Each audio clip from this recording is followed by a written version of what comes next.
My name is Marion Ford. I've been here for a couple of weeks.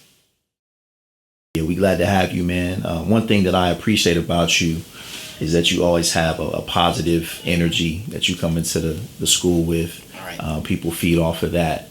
All right. I'm encouraged by it. I appreciate it. So I just want to give you your flowers and commend you on that. You're definitely an asset to the school, man. So we appreciate you being here. All right. Talk a little bit about, and you said a little bit of it already, but I just want to do like a brief recap. Just some of the experiences that you've had coming from Philly to Ohio. Um, so, New Jersey, not Philly. My apologies. Everybody get Philly and New Jersey mixed up. Those are two different places, yo. I feel as though, I feel like as though Ohio is a place to where everybody was set on their own as young people. I feel as though it's more families in New Jersey, so it's more people getting raised the way they are supposed to.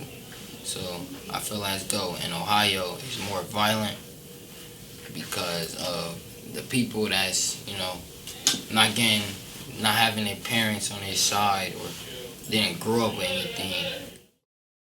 So you feel like here there's a lack of responsibility Right. that parents have for their children. Right. What suggestions would you make to a parent who maybe does have a child involved in street life or just out here with really no sense of guidance or direction? I say, so it ain't no way to move. You can't just stop. A kid would never just stop because I feel as though once you in it, you in it. Ain't no backing out because even if you did wanna leave that life, it's still gonna be people after you, knowing they wanna hurt you because you can't just leave. It's real beef out there.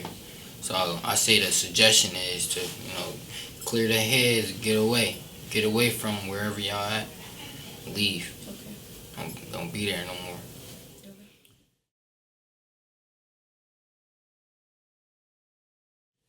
You have any friends that you've lost to the streets? Yeah, I have family members. My uncle Drew, young. I got young uncles. My uncles is still in their 20s, short 20s. So I feel as though my uncle Drew, he lost his life in the street. He and my brother, he haven't lost his life, but him trying to deal, they tried to rob him and they shot him, almost lost his life. Critical condition though. We talked one time before about what brought you to Ohio. Right. If you feel comfortable just elaborating and sharing some pieces of that story, I think that would be helpful for some people maybe going through something similar. Right. So, my family in New Jersey, I was at school and I came home, walking home, laughing, joking with friends, and I had seen that my house was on fire and that it was, every police, fire departments, everybody out there, ambulance. And so when I went up to my house, I thought maybe, my mom wasn't there.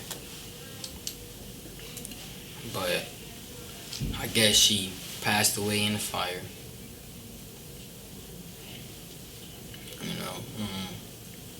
Something I can't really, I wish it would have been different. I pray every day. I still cry. I'm always gonna cry, never gonna forget. Father passed away, murdered. Just, yeah. It was really always taken care of by my mom though. Always with my mom, and I really knew my dad. Like, seen him every year, almost every week, but I was more true to my mom, lived with my mom. So, yeah. Yeah, definitely. Condolences to you, bro. That's a lot to have to deal with at a young age. For sure. And naturally, it's going to be painful, like you said.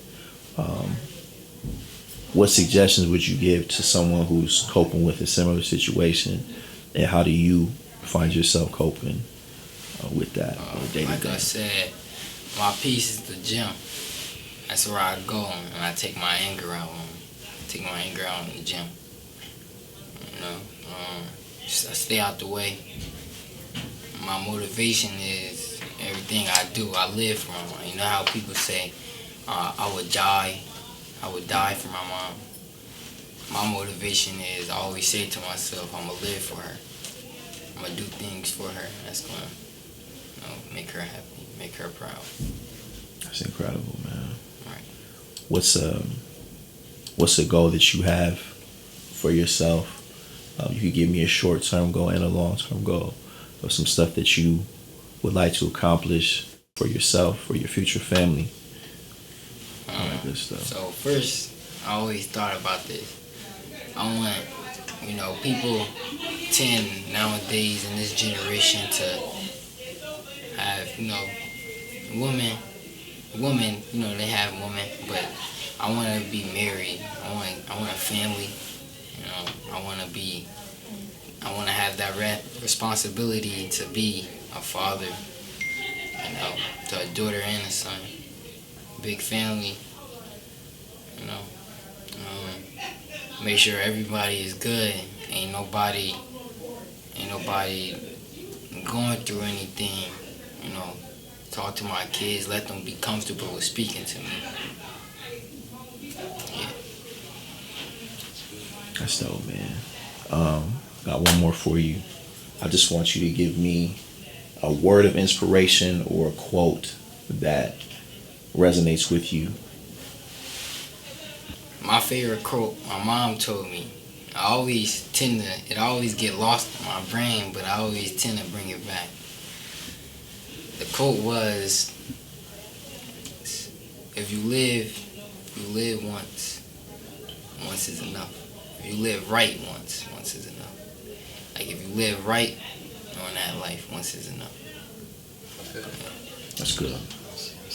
So, well, thank you for sitting down with me, brother. I appreciate you sharing your heart, and looking forward to a good school year with you, man. Sure.